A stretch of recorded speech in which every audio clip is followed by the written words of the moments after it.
Good morning and welcome to the Hillsborough County Tourist Development Council quarterly meeting, an important meeting where we'll have our budget, and we'll start out this morning with a roll call.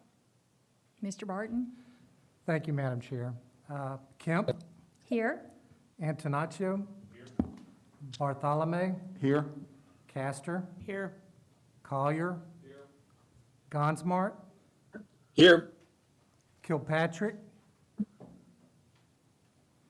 Kilton? Here. Morrison? Here. Placencia? Here. And Ross?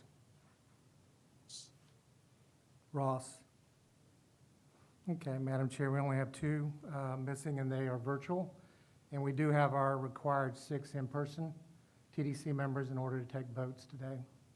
And we apparently have a special guest at the table. He won't be voting this morning, but I'd just like to introduce him. You're mayor for the day, is that it? Yes, this is, you want to introduce yourself, Nolan? Sure. I'm Nolan Soto, and I'm going to be the mayor for the day, so I'm excited. Yeah. And- I met Nolan at a junior achievement fundraiser, and I asked him what he had learned, and one of the things that he had said he had learned was time is money. So, that's right. So I guess he's in the right place. Great but- young man. I think he was also asked about vaccines, and I thought you said that you told me earlier that you wouldn't be firing anybody in the city. That wasn't part of what you could do today, but you did have some vaccine advice. Well, I'm fully vaxxed, and I'm happy about it because I could help stop the spread of COVID-19 and make the world how it was before. Very good. Thank you. Excellent. Well said. I think he has a future. Okay, with that, we'll move to approval of the minutes. Do we have a motion? Second. I'm sorry, I didn't hear who moved it. So moved. Okay, and the second? Okay. Collier. Okay, Collier. okay, and with that, if we can vote to approve the minutes, do we have to have a roll call? No, we Okay. usually just by. All those in Voice. favor Aye. and opposed? Okay. And with that, do we have any public comment? Do we have any public comment on the virtual platform? There is no public comment today. Okay, we have none in person, Madam Chair. Okay, so we'll move to our administrative report. Okay, thank you. And by the way, on the minutes side, just because we had a lot here, at the next regular meeting, I'll bring the minutes from the last 2 meetings where we were virtual and just have you adopt them for the record. So thank you, Madam Chair. Ron Barton, Assistant County Administrator, and your TDC Administrator. Our administrative report is the financial report and also looking at the collections of the TDT revenue as we do each quarter. So what you have here is our third quarter financial report. First, on the first page of this tab is the 3% broken out. And so you'll see some of the highlights that I wanted to point out to you is look at the total revenues in the first column, annual budget, 11 million. And year-to-date, 12.1. So we actually are exceeding budget.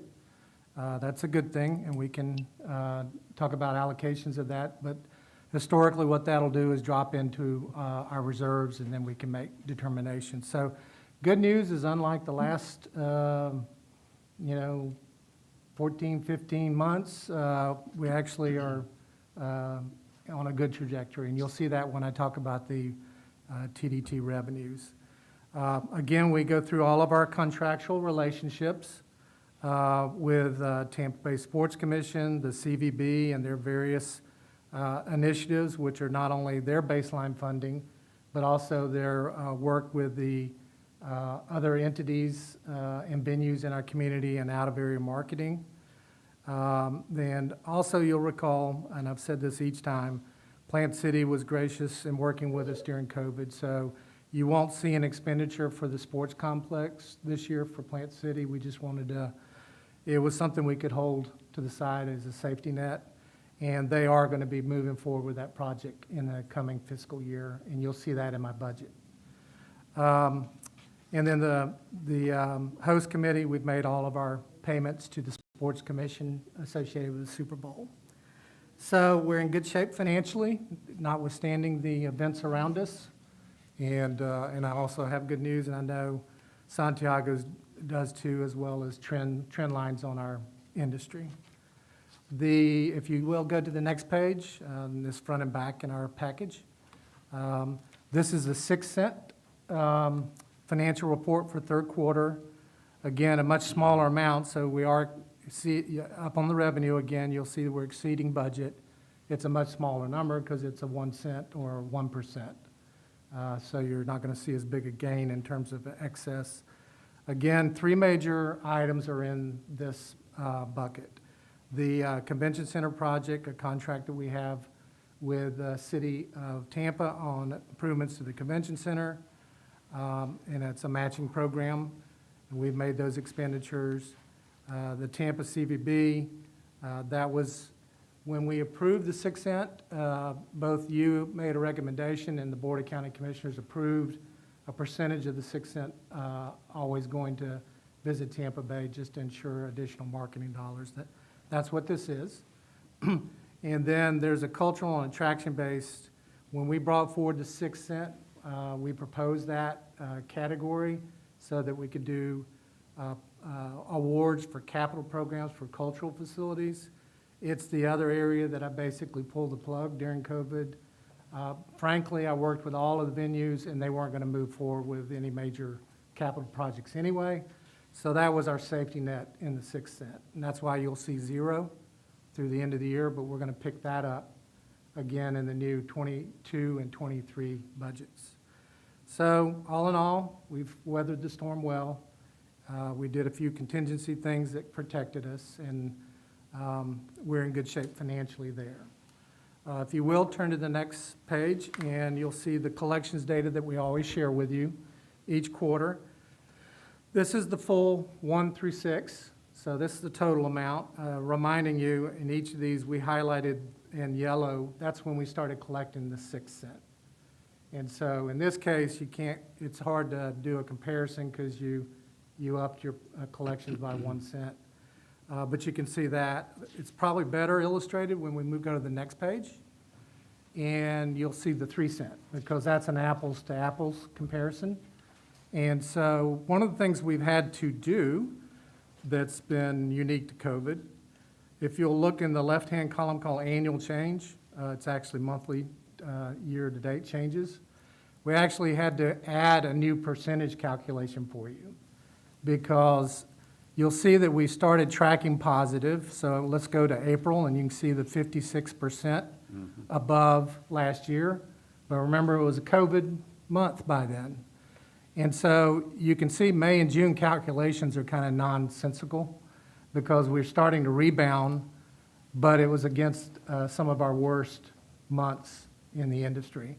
So what we did do is we started adding a percentage that related to comparing to 2019. 2019 was, number one, a record year, and number two, it was pre-COVID. So we thought it'd be interesting to begin looking at our collections since we're rebounding and compare them to the 2019, and that's what you see in the percentage.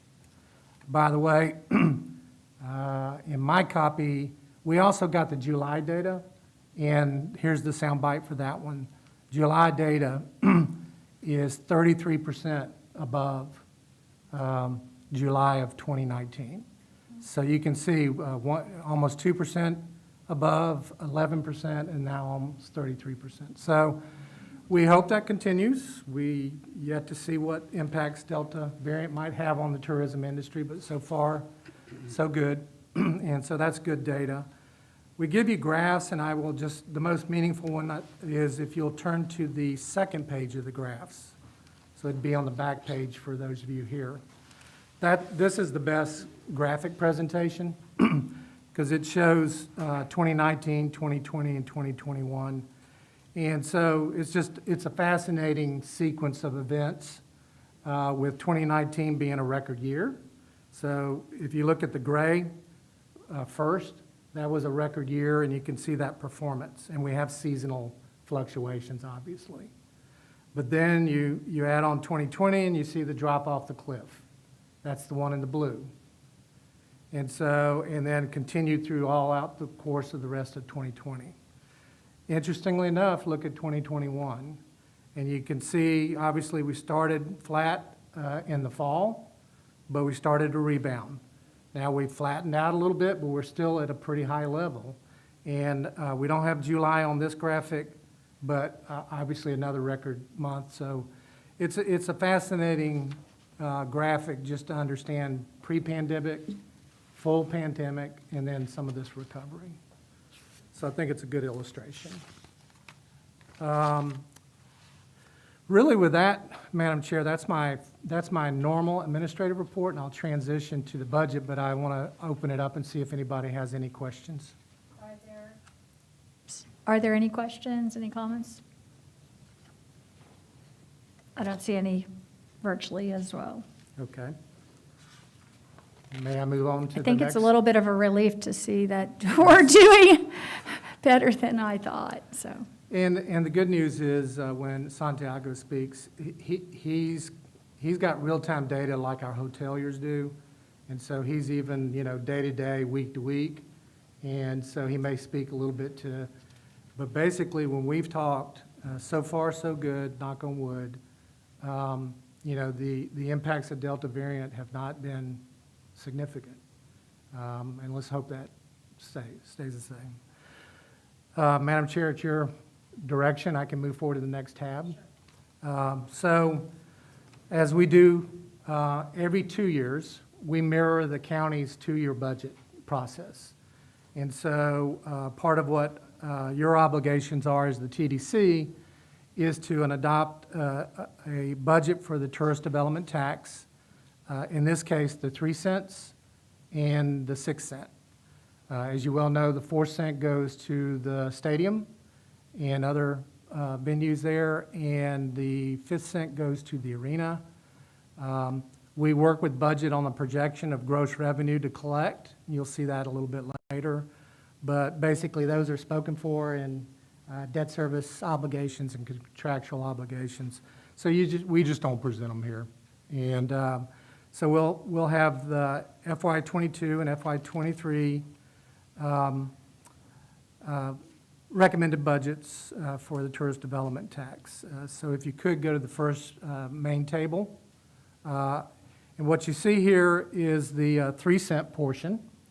And we kind of work you down.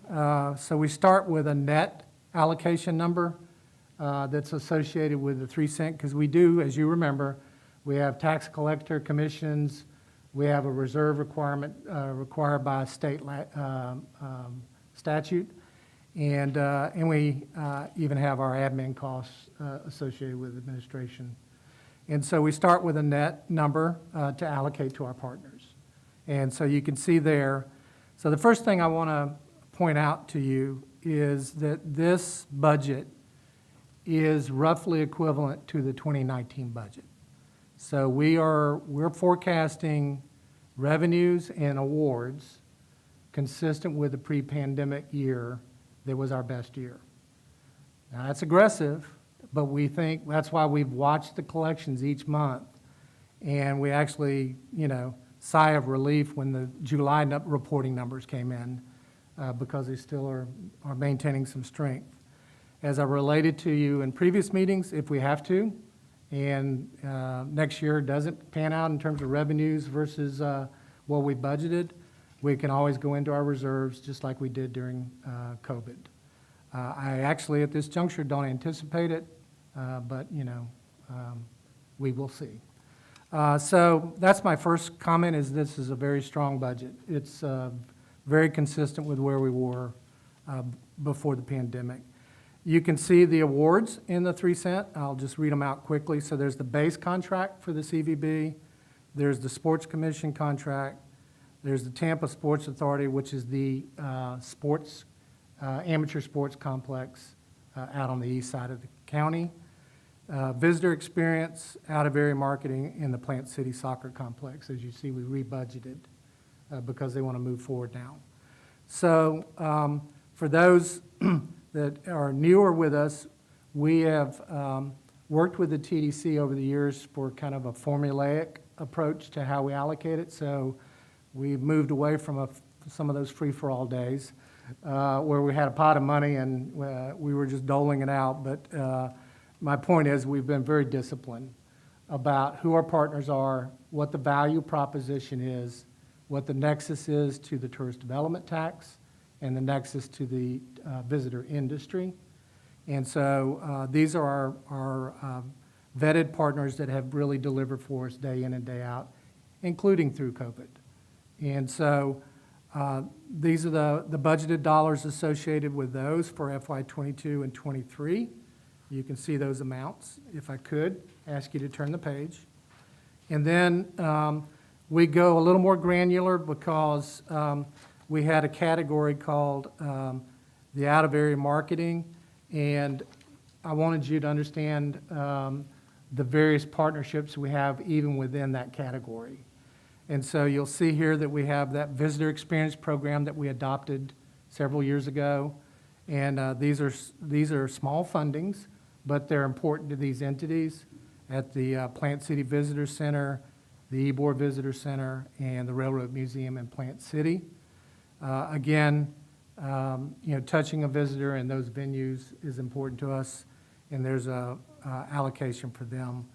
And then the out-of-area marketing, you can see our partners there, the Strass Center with a base marketing budget, and also, secondly, the show incentive. If you remember, we pivoted with them about 2-3 years ago, and they requested that some of their marketing dollars actually be redeployed to show incentives, and they actually were tracking well in the use of those funds before the pandemic, and I've spent some time with Judy and her team, and they're starting to open back up.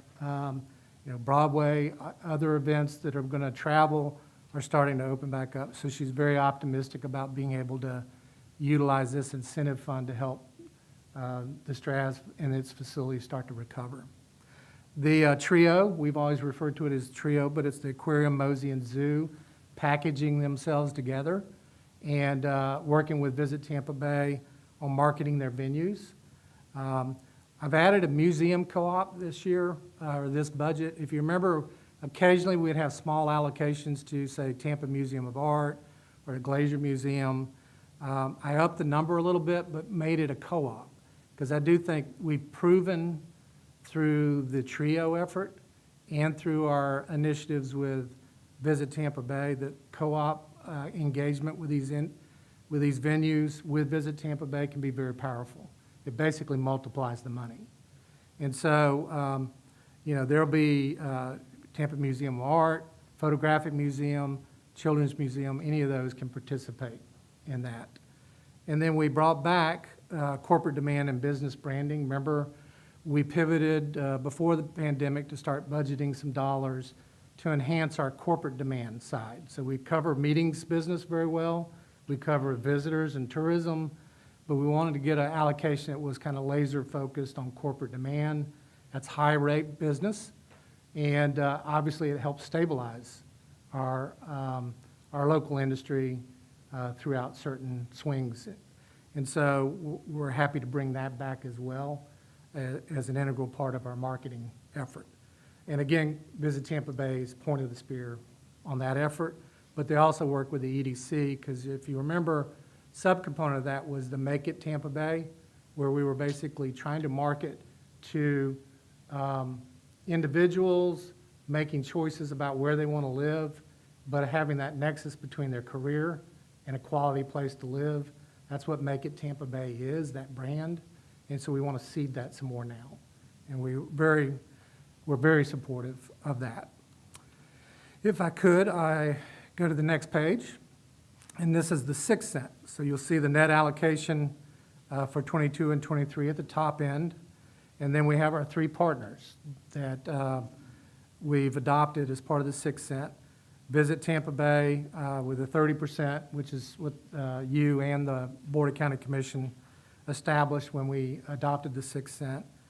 The Tampa Convention Center arrangement, even though you saw the financials, What we have is that we allocate that in the 6 cent, not the 3 cent. And that has 2 more years on that agreement.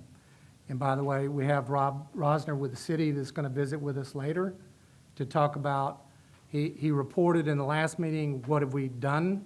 What has the city done with those dollars in that partnership to date? And he wants to talk to you about the next program of work for capital improvements to the convention center and what their ask is there. And then lastly, as I said, we're refunding now. We used it as a safety net during COVID, but our cultural and attraction-based capital. So these are our standard venues from the Straz to the theater, to the zoo, to Mosey, to the Children's Museum, Museum of Art. They all can participate in this program, but it's a merit-based program. We want them to present a real project. Is it discernible? Because you're never going to finance long, major projects with this. So these are smaller projects that the venues can take on, much smaller windows of performance, and it is a matching program just like we do with the city on the convention center. So we're very happy to be bringing that back and starting it, and the venues are thrilled too. So, Madam Chair, I know that's quick, but that is our recommended budget for FY 22-23 associated with both the 3 cent of the tourist development tax and also the 6 cent of the tourist development tax. I will open up for any questions, and certainly one of the things that we do require is a recommendation, an adoption by the TDC. And as you know, you make a recommendation to the Board of County Commission.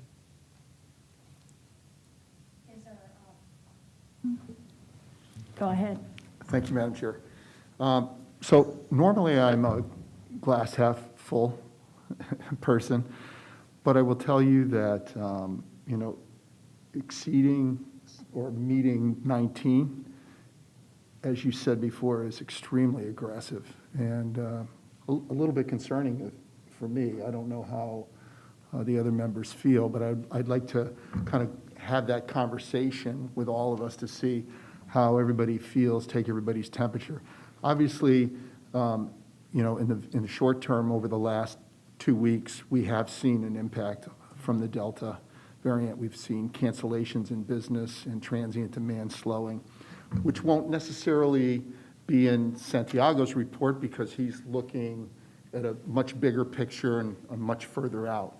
So I just want us to level set how everybody kind of feels. So I'll be quiet and listen to my other members. Madam Chair, I would mirror that. We've got properties all over the state, and they're getting small group cancellations, medium-sized, transient. Some of that cancellations is starting to happen. Like you said, you're not going to see that in July's numbers, but over especially the last week, with some of the uncertainty out there, I don't know how it's going to affect October. I had 2 other questions. And maybe I missed a meeting on the Plant City Soccer Complex. Have we already gotten sort of a master plan or a long-term plan on what that's all about? Yes. If you recall, they came in and presented not only the ask, but a pro forma capital estimate of the project itself. We still, because you approved it and then the board did, we still as staff have the responsibility to ensure that they bring a final budget associated with cost estimates and full plans. Because they clearly weren't at full plans and any kind of bids at that juncture. So that's the next step. And as long as what they present to us is consistent with that conversation and the match and all of those requirements, we'll move forward with them as staff in the contract that we have adopted. But yes, they did come and say, here's the concept of the plan, here are the major components of cost. Again, they were never represented as, full architectural drawings or bids. What was the length of time for the ask? Well, the project's about between a year and 2-year project. In terms And, of, it was a 2-year commitment of 500 grand? It wasn't like a 20-year debt service funding No, or something no, like that? no. Okay. Basically, it's a $1 million project because they have to match our 500, and then obviously they can spend more on the project as they wish. And we can have them, actually, we can have them come, since we're kind of bringing it back, be happy to have them come give a report in November, because I think that would be timely with conversations I've had with them. My last question is, I noticed in 19, we started getting a pretty significant amount of room night activity at a lot of the downtown hotels, South Tampa, from the Gasparilla Music Fest. Have they stopped coming and asking for money, or would that be lumped into the cultural and attraction-based capital? So I'll give you a more involved answer, so you remember, if you remember the bouncing ball, we, the TDC, created a festival fund, because we wanted to seed those kinds of events, and we saw the nexus to tourism. And we did that for 5 years. The Board of County Commission moved forward with what we call the Cultural Asset Commission, and we shifted all festival funding into that funding. So the answer is yes, they come every year. And we've awarded them funds as well as the film festival, Okay. many others, but we shifted them out of the TDT. And it's actually a general fund support of the county, and it's handled through this cultural asset group, which is basically a festival fund. So they're still there, and we're still working with them every year. Okay. Yeah, because they did a great job building that event, and it turned Yeah. out to be starting to be a really serious event, and it's a great room night producer. Yes. Madam Chair, thank you. In response to... Question. I have a question. Well, we have someone else right now, and then I'll recognize you after that. Okay. Thank you.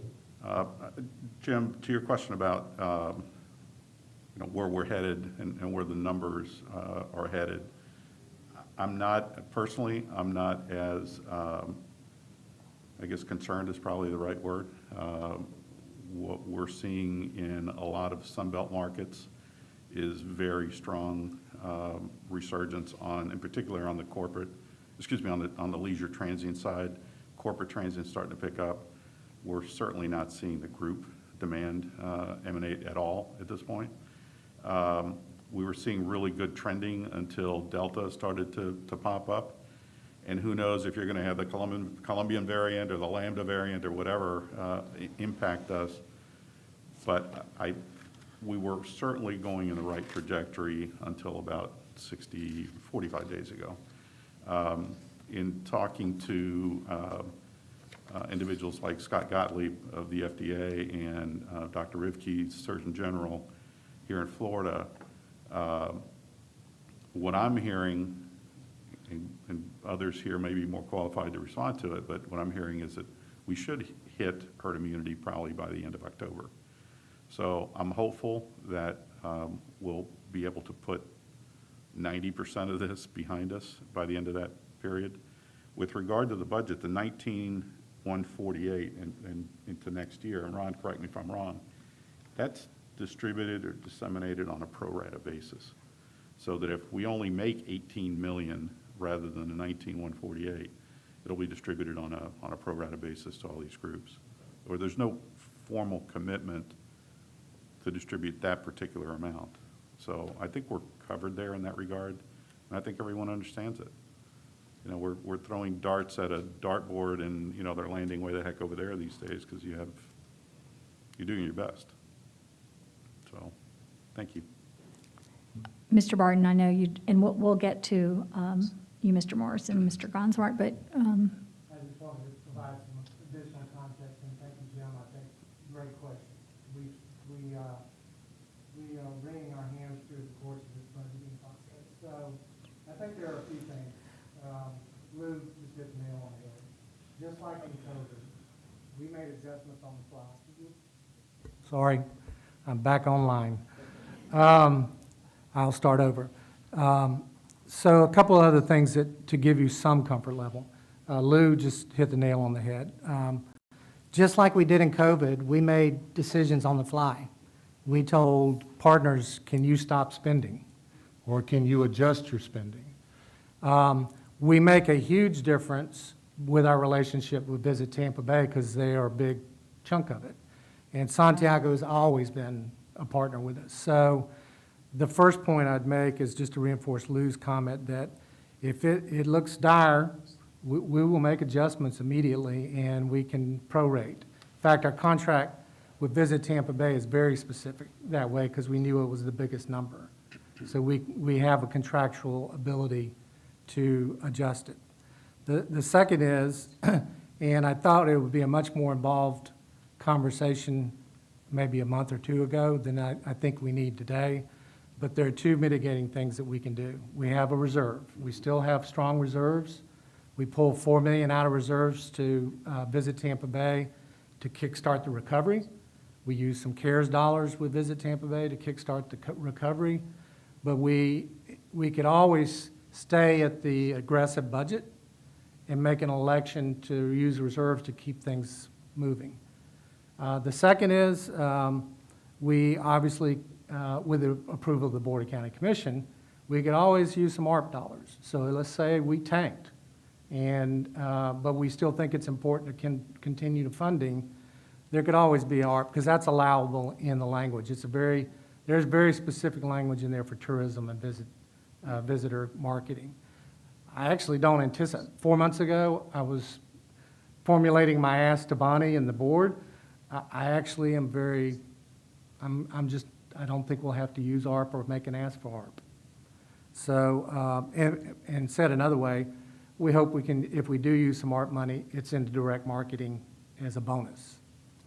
So, Jim, just some things, and for the rest of the members to know. Thank you. And I'll recognize you, Mr. Morrison. Thank you, Madam Chair. Just a quick comment to reinforce what Ron just shared with us. There is the Corrada condition that attached to all of our contracts. I think is an important ingredient to offer caution to those who are contracting with us. I almost have a thought that we may want to talk with them regarding if the question is how do they budget, we may want to suggest that they budget either at a 2018 or 2017 platform conservatively, hoping that we get through Delta as we hope, hoping as Lou reflected that herd immunity is accomplished, then obviously the targets that we've set up are much more realizable. But I think we may want to give to our funding partners just if asked, how should they proceed for funding or for budgeting purposes, we may want to recommend to them a slightly lower, more conservative approach to give them the some additional level of certainty as we go forward over the coming months. Thank you. Thank you. And Mr. Gonsmart, I'm not sure if you took your hand down, or do you still want to comment? Thank you, Madam Chair. I had a question concerning the museum co-op. Is the Tampa History Museum a participant, recipient? Yes. Great, thank you. I didn't hear that mentioned, and I was just concerned. Yeah, thank you for clarifying. Thank you. Okay, so is that, I don't see anyone else. Thank you for raising about the Delta variant, just on the, looking at the whole county budget and looking at the future, and I appreciate what the comments, because I have no way of knowing the information that was added today about what we're seeing in the last 2 weeks, but it doesn't surprise me that there's pullback. It was, as I said, a relief to see that we were kind of doing well here. And then it is, I think, and we had our advice this morning. Our opportunity to, at least as a area, maybe tamp this down some by vaccine, but it's very difficult to see the future. But, this is one of the places where there's a strong reserve, which we don't have at all the different places that I sit on in the county. So that is good to see. And then, as Mr. Barton had said, the flexibility to look at that. But I think it is very concerning how hard and difficult this Delta variant and how robust. I've been watching the CDC maps and watching every single county in Florida turn red, as well as every single county in Alabama, Mississippi, Louisiana, Arkansas. Well, no, Texas is not there yet. But if you move up from Arkansas to Missouri, on the northern border of Missouri, there's one inexplicable county that is just moderate. But otherwise, every county, and it's just very, to see it is heartbreaking. Mr. Collier? I would make a move that, because I think you've done a great job with the budget, Ron, I would be willing to make the motion that we approve the budget with the additional information we just talked about. I feel good about moving it forward. I'll second that. Okay, we have a motion by Mr. Collier, seconded by Mr. Placencia, sorry. And if we could go for a roll call? We can. Kemp, Yes? Antonaccio? Yes. Bartholomew? Yes. Castor? Yes. Collier? Yes. Gonsmart? Yes. Kilpatrick? Kilton? Yes. Morrison? Yes. Placencia? Yes. And Ross. He was not on. So we have all yays. Great. The attendees. And at this point, too, I didn't want to put this in the budget discussion, actually, and I don't know if you feel we need a motion to go forward, but I know I had raised 2 issues, and just to research or continue to hear back on, I had raised the solar panels on the convention center before as part of what I would really like to see us move forward, both as a demonstration to the community, but as a tax-paying or a service to our budget and lowering our operations costs.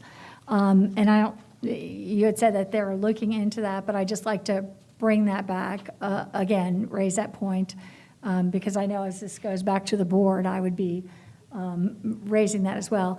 The second point, this is I don't know that I raised this before, but I want to see, and I have not wanted to put any burdens on this, and because of the time we're in with COVID and everything, I would not be suggesting at this moment, but I am concerned about streetcar operations funding, which at this point is being, FDOT is contributing to, and they've extended that at $1 million a year, and it's made the streetcar operations free to jump on. Even during these times, we've had more robust streetcar frequency and huge use in the past, and I think it's a very a wonderful, primarily at this time, tourist amenity that has really helped us connect downtown and Ybor and all the other sites. So I'd like to just ask Mr. Barton to come back and start to look at working that into the budget for the future. As I've said, I may not have that opportunity at this group in the future, but I'd like to make sure. I think that's important consideration. Thank you, Madam Chair. 2 things. In fact, the city is going to be with us later in the agenda, and they'll be talking about their capital program that they have now. I know that Rob can talk to the issue of solars. They're looking at those issues. It's not part of the capital program that they're doing now, but I think Rob Rosner with the city can talk to that some, and I know they're exploring it. Yeah, it's in the works. It was one of my number one issues when I took the oath of office. And for the trolley, I'd be happy to, as again, staff to you at the TDC. You know, our typical approach, even when we move into partners that have not been historic with us, usually staff will meet with them, we'll kind of refine the conversation, and we invite them to come speak to the TDC. And so we can carry that through a process, and we can, at any time, we always amend a budget or do anything, especially if it's not a huge issue. So be happy to begin that process. Great. One last comment, Madam Chair. I really wanted to recognize the staff, Ron, and you and your team for, I know you guys are very thoughtful and thorough in your process, and I just want to thank you for the effort you guys have put into finalizing this budget. So thank you. Great. And seeing no further comments, I guess we can move to the next agenda item. We have Santiago Corrada with Visit Tampa Bay with us to give his quarterly report. Good morning, Madam Chair and members of the TDC, anyone watching from home or online. Really, we'll be very, very quick today because you've already deliberated for quite some time, and I'm very sensitive that you're sitting there with masks on. So please forgive me if I seem to rush through a lot of material. Please, if you need to reach out to me offline on any clarifications, be glad to entertain those. I really need to start, though, before I jump into the presentation, with a lot of thank yous. You know, we've seen record-breaking numbers for April, May, and June compared to 2019. And Ron used the word fascinating to look at what's happened. I like to say that it's because of purpose.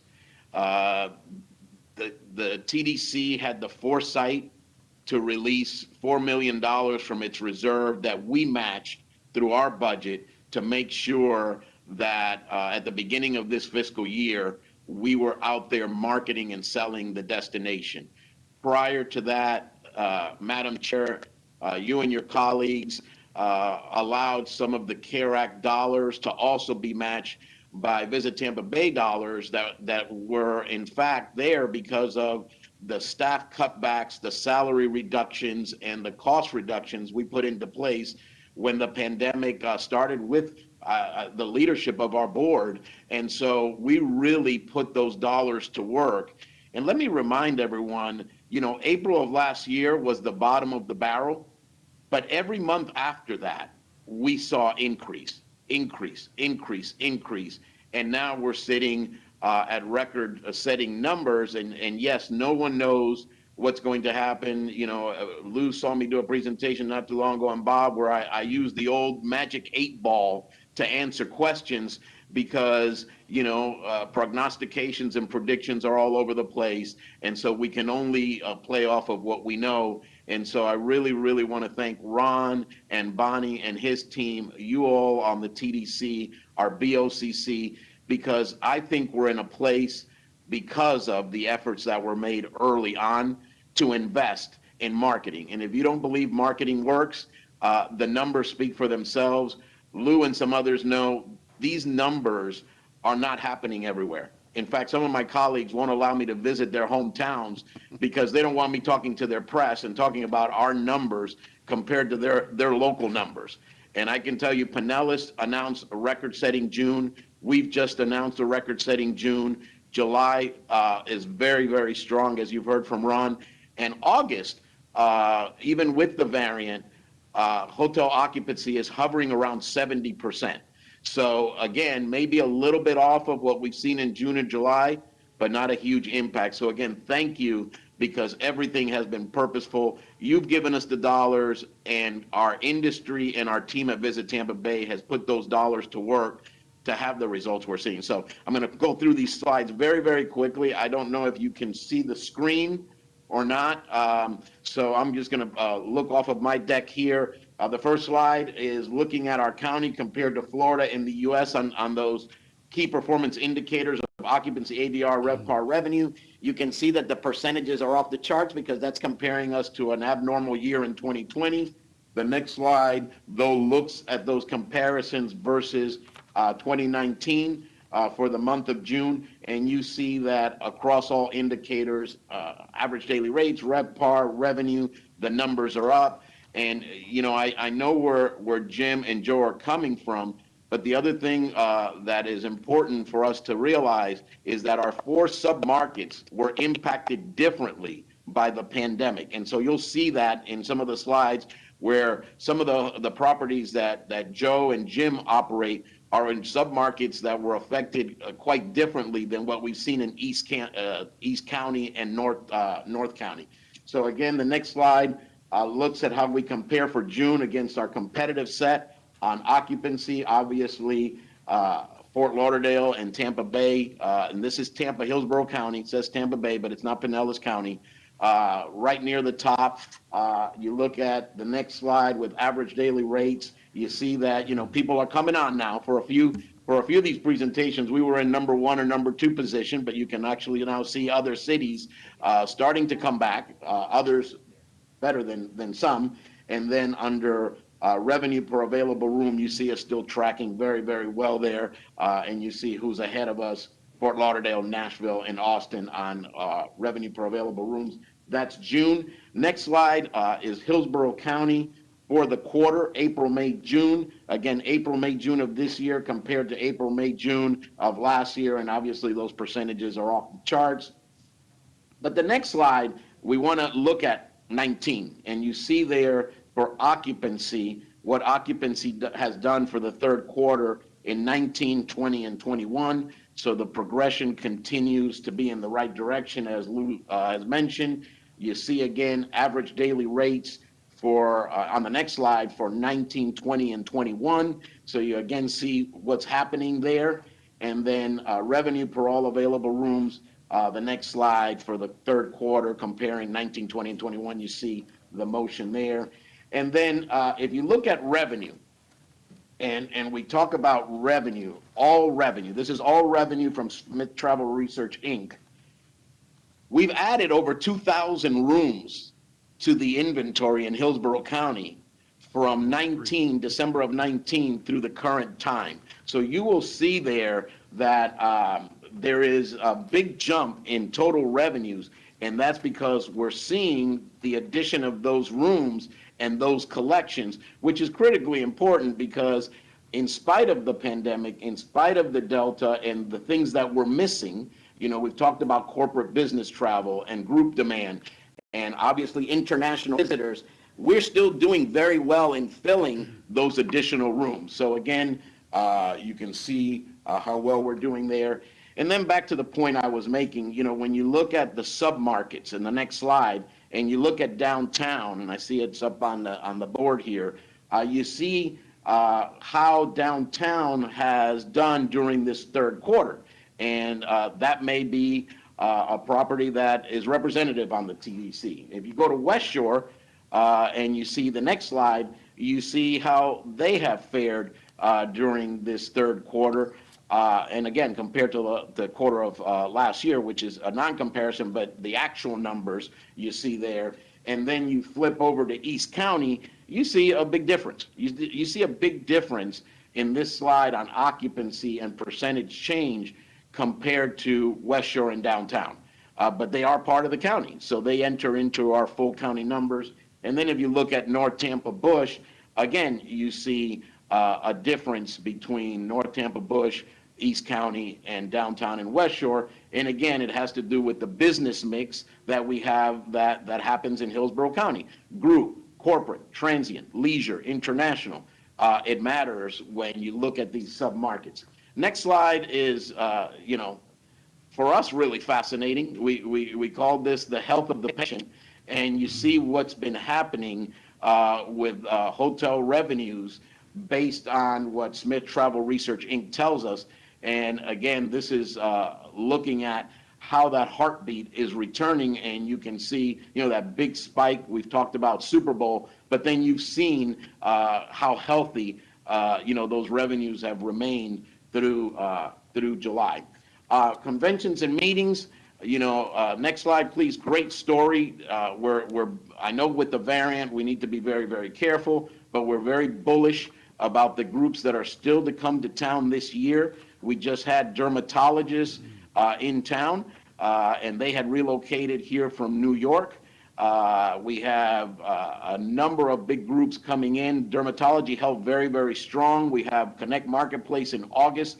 Those numbers still remain very, very strong. Don't want to predict whether they're going to stay strong or drop based on the Delta, but we have some nice groups that build a foundation for visitation here over the next few months. Next slide on multicultural relocation and new events. We're all about diversity, equity, and inclusion, and you see there some nice groups and size that are coming here this year, and then next year as well, new business, American Association of Blacks in Energy. So again, lots of great work going there. And then marketing. I have to tell you, we have spent a lot of the TDC dollars, of our dollars, of CARE dollars, of our dollars on marketing. And this January, we launched the biggest campaign. It's ongoing. The next slide is a video of a news station that picked up on it. So just one video today I'd like you to see. A lot of Tampa Bay ads. Visit Tampa Bay just launched their biggest ever summer campaign. It comes after record-breaking visitor numbers, and as Tampa is named Florida's #1 city. They're targeting travelers looking for adventure, culture, wide-open spaces. $3 million brand awareness campaign will target all feeder markets, including Boston, Chicago, Dallas, Philadelphia, New York, D.C. Visit Tampa Bay is also targeting a multicultural market in Atlanta and Miami using radio, print, and digital channels amongst Black and Latino audiences. The Unlock Your Inner Pirate digital campaign is using storylines ranging from girlfriend getaways to adventure seekers. There's also consumer activation invasions at bars and beer gardens in target cities. Those invasions will include invasions, I should say, will include tap takeovers with bake-crafted brews and free Tampa Bay giveaways. Laura? I think we can handle that. All right. All right, so if we look at, some of the graphics that are out there, most of our partners, if not all, are being featured. Without our partners that Ron has talked about, we have no content. So again, we circle all of our partners and use them in these campaigns. If you look at the next slide, strongest annual campaign, full funnel, the biggest market list, largest coverage with multi-channel support of any campaign we've done, especially in Atlanta. And so we always like to show return on investment. So on the next slide, want to show you what our campaign looked like that we started in June, June of 2020 during the pandemic through the end of our fiscal. You see what the investment was, and you see then the result on that investment, $12.4 million in bookings, and you see what those top flight origins were from June through September.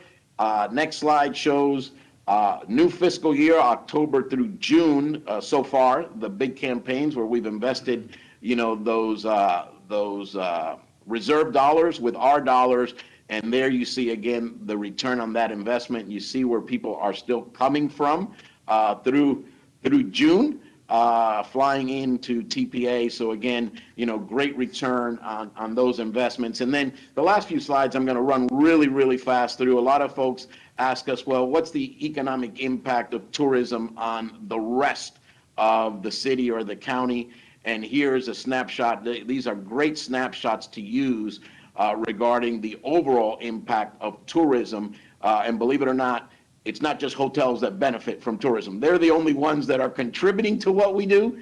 But I can tell you that lots of others are reaping the benefits of the visitor. And so on the next slide, we talk about the induced spending and the indirect impacts and who all is impacted by a visitor spending. And the last chart really, really speaks to, everybody who's impacted by a visitor and the visitor spend. So I would love to get into these, but I know you've been there for a while, so I'm just going to put those up on the screen. And then lastly, the technology has gotten so strong that we can now, and I don't know if this is a video, heat map locals versus non-locals, where they are and how they're spending. And so we can actually show movement based on obviously smartphones and credit cards.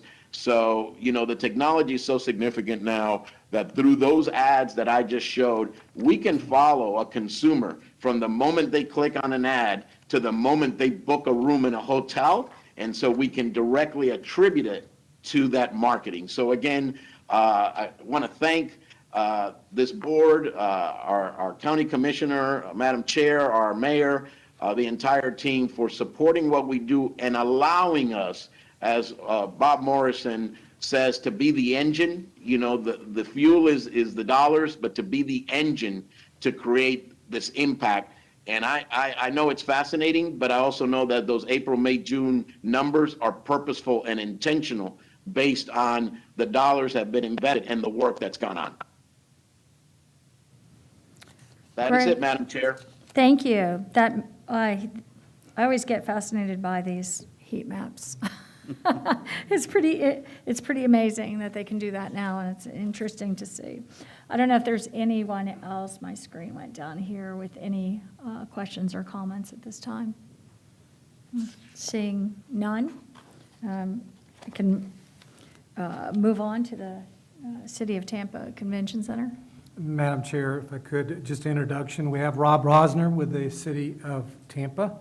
And Rob visited with us last time to talk about what they've done at the convention center and how they've used our investment with them in terms of improvements to the venue.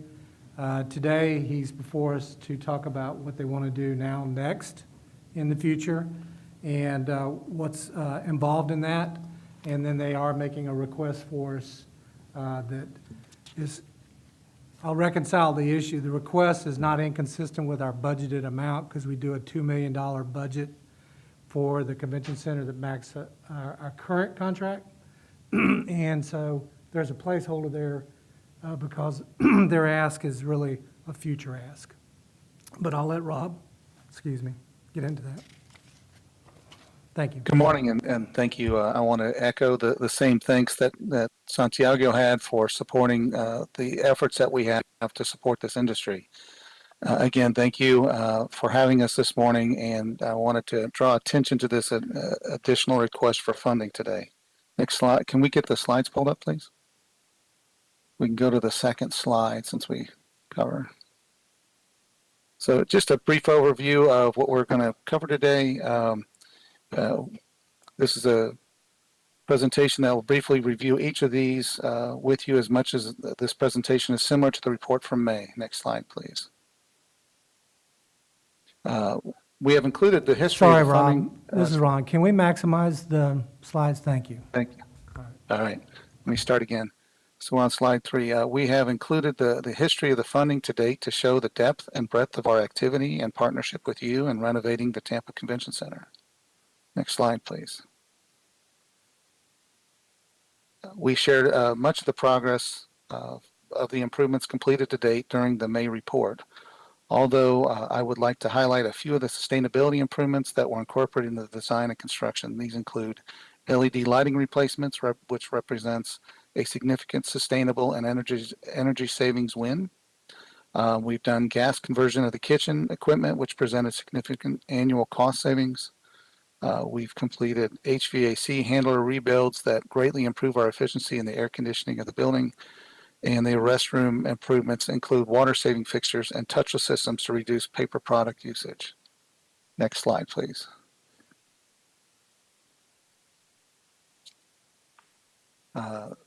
We shared this slide again and just as a reminder of the success of the convention center in attracting more hotel development in the downtown area. And as a result of the success, our hotel industry and hospitality ecosystem, the demand is for better and expanded convention facilities has grown as well. Next slide, please.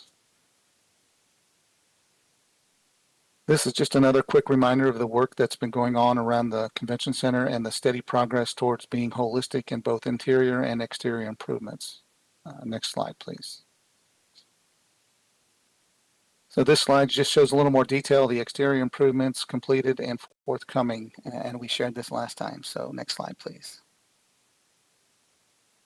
So besides our interior restroom improvements, we have partnered with Aramark on activating our food and beverage venues. These include converting the Bay Bistro to a locally sourced restaurant concept of DATS, converting an outdated wet bar area to a Nourish food bowl concept, and activating an underutilized space to a Starbucks branded coffee bar. Next slide, please. So these are improvements around the building as well. Besides our exterior restroom improvements, we also partner with Aramark by adding a new venue for Big Race Fish Camp and the renovation of the Sail Bar. Other improvements include the new pet areas and some shade structures and ramps for better accessibility. Next slide, please. Now that we've shown you the exterior improvements, let's move on to the interior improvements. These photos show a fair amount of aesthetic improvements and updates to the finishes like new carpet, painting, air wall fabrics, and ceiling tiles. These photos also illustrate the effectiveness of the new LED lighting in brightening the convention spaces, as well as lightening our electric bills through the energy efficiency improvements. Next slide, please. We have included this slide in our show just to show the work that's underway and that will be done by the end of the calendar year. Next slide. So there's much yet to be done for the convention center renovations and the expansion to be completed. This slide outlines our work under design now and our upcoming contract with Skanska to complete. The largest of these items is the expansion of the Riverwalk 18 new meeting rooms over the Riverwalk, and the related work to accommodate the expansion, such as more restrooms, signage package, and the remainder of the HVAC renovations. Next slide, please. So the proposed funding, we are here today to request an extension of our current agreement for $2 million a year for another 8 years beyond our current agreement. The table describes the matching contribution of $16 million plus interest from the downtown CRA to carry a $32 million loan. The additional 8 years of funding would be used to pay back this debt from the Tampa Convention Center renovations and expansion. This would extend the agreement for an additional 8 years from fiscal year 2024 through 2031. Next slide, please. As I wanted to keep this brief and to the point, I appreciate your time and consideration of the request, and I'm available to answer any questions you might have at this time. And I'll take this moment just to address the question about solar, since that came up before this moment. We have been working with our administration to right size and see how we can incorporate solar in multiple buildings besides just the convention center, but we're also looking for partners that can help us fund it and look for ways to be efficient at it, and then also keep the integrity of our roof that we have a long-term warranty on. So we're looking for multiple ways of doing it. Technology is changing almost every year, and it's amazing how incredible that opportunity is, and it's an exciting process to go through. But we're working through our sustainability and resilience officer for seeking those opportunities out. Thank you. Thank you. Mayor Castor. Thank you, Madam Chair. And thank you, Rob, for the presentation. And I would just like to commend the entire Development and Economic Opportunity team and Una Garvey that's been running the convention center. As I know Santiago will attest to, they've been very aggressive in going out and bringing conventions, as you saw from the one slide, that have never been to the Tampa Bay area before.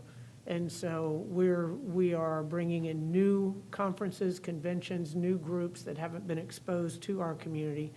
And as I'm sure when the convention center was first built, there were probably a lot of naysayers that said, you're making it too big. And now the complaint is it's not big enough. So if we can do some expansions and then work with area hotels for additional meeting room, we can take that next step up on the conferences and conventions that we can actually bring to our community. So I'm very excited about this addition that we're looking at right here, and we're even looking further into the future to make our convention center not only the best in the nation, but one that will be able to adequately service the larger conventions that want to come to the Tampa Bay area now. Thank you, Madam Chair. Thank you. Are there any other comments at this time? And seeing none, either online or here, I think we can, Mr. Barton. Yes, so again, just to kind of clarify the ask, much like, Joe, your question earlier on Plant City, you know, they've given you a basic overview of their capital. They're in design and bidding processes over the coming months. That's kind of our job, to work with them to make sure that detail is there. But the ask is basically very consistent with the past agreements that we've had. Rob is correct. We have 2 years left on the existing agreement. And that brings to closure some of the projects he's talked about. And then they've asked for 8 more years on top of the 2 that are remaining, $2 million a year, a match, as he's shown here. They're financing the project, so they're doing the financing. They're not pledging our money. And, but they are relying on a contractual agreement to be able to draw on up to $2 million a year in reimbursement. And that's how it works. They basically show us $4 million worth of legitimate capital costs, and we pay $2 million of that cost. And so it's a very methodical compliance process. Lastly, I'd just say, from staff perspective, we do support it. We think there's a great nexus between the convention center and continuing to improve its competitiveness, and certainly with a number of properties added in the community and in downtown, you know, the convention center really needs to keep up with that competitive position. So from a staff perspective, you're probably going to say, Ron, do you recommend it? And the answer is, we do recommend it for your consideration and for approval. But to clarify, they're going to get a $32 million debt facility now, and they're going to do all this work like in the next year or two, and then just kind of service the debt with that going forward. So all the things that he's talking about is all going to happen fairly quickly. That would be correct. Madam Chair, you know, I sit here and I look at $2 million for 8 years, and I am more than in favor of that. But I'm wondering if there's any chance that we might look at an expansion of the convention center.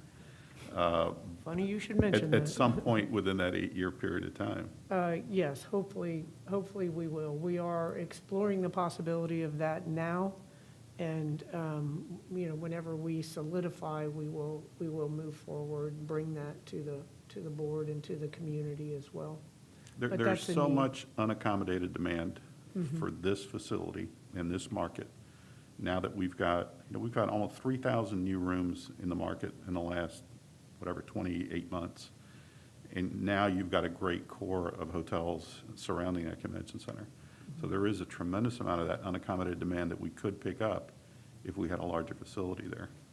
And I don't have a great deal of experience in convention centers and conference centers around the United States, but in the cities that I've been to, those locations, I've never seen a complex convention center that is a local asset. It is active 7 days a week with residents that are down and are a part of the river and the boat rental and the water taxis and the restaurants. And it's just an integral part of our community. And I think that's what makes it attractive for conventioneers as well, is that you get to come there, but it's not a sterile location. It's part of the community. A lot of buzz, yeah. Thank you. Do we need a motion on this? Okay, that's what, so do we have a motion? So moved, Madam Chair. Okay, and a second? Second. Okay, and having a motion and second, and seeing no further discussion at this time, I'll just say it was very interesting to hear more and understand more prospectively. And actually, when I think about your comments that you just made about the convention center, that's really interesting, because I do think that there is, a cry out for a sense of place and being involved in a community. And I know that when I go somewhere, I like to be right in the heart of it, not, to the side and segregated and not able to access things. So I think that is a real strength of this convention center and of the attractiveness of having conventions here. And with that, I guess do a roll call vote. We can take a roll call if you want. Kemp, Yes. Antonaccio, Yes. Bartholomew, Yes. Castor, Yes. Collier, Yes. Gonsmart, Kilpatrick, Kilton, Yes. Morrison, Yes. Placencia, Absolutely, yes. Ross. All but three that aren't in attendance now. Yay. Okay, great. And with that, then, we can adjourn at this time. ma'am. Thank you. Thank you. Thank you.